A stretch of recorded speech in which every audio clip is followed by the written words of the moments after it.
Generally देखने में ये आया है कि किसी भी शख्स के खिलाफ उसके बच्चों की जानिब से या वाइफ की तरफ से जब फैमिली कोर्ट में मेंटेनेंस की रिकवरी का कोई केस फाइल किया जाता है, तो फिर उस शख्स या वालिद की ये कोशिश होती है कि वो ये मेंटेनेंस पे ना करे और उसको डेलिबरेटली अवॉइड करे। और अगर उसकी कोई एसेट्स वगैरह हैं, प्रॉपर्टी है, ज़मीन मकाम जायदाद, तो फिर वो इसकी कोशिश ये होती है कि वो उनको ट्रांसफ़र कर दे किसी भी बंदे के नाम पर ड्यूरिंग पेंडेंसी ऑफ सूट, या इवन जो जजमेंट अगर पास हो गई है तो उससे बचने के लिए, तो उस मकान जायदाद या ज़मीन की नीलामी से बचने के लिए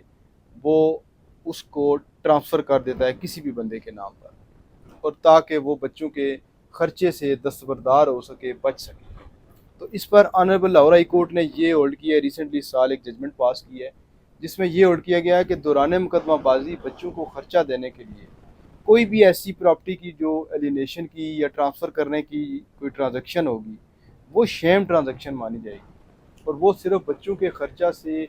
अदायगी करने से बचने के लिए वो समझी जाएगी कि वो की गई है। और इसके लिए कोई भी ऐसी जो ट्रांजैक्शन जो दौरान मुकदमाबाजी या जिसमें बंदे की नीयत ये हो कि वो बच्चों के खर्चे से बच सके,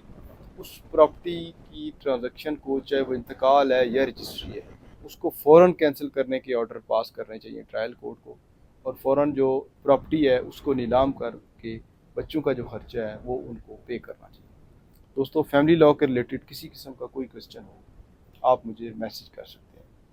thank you so much. Allah.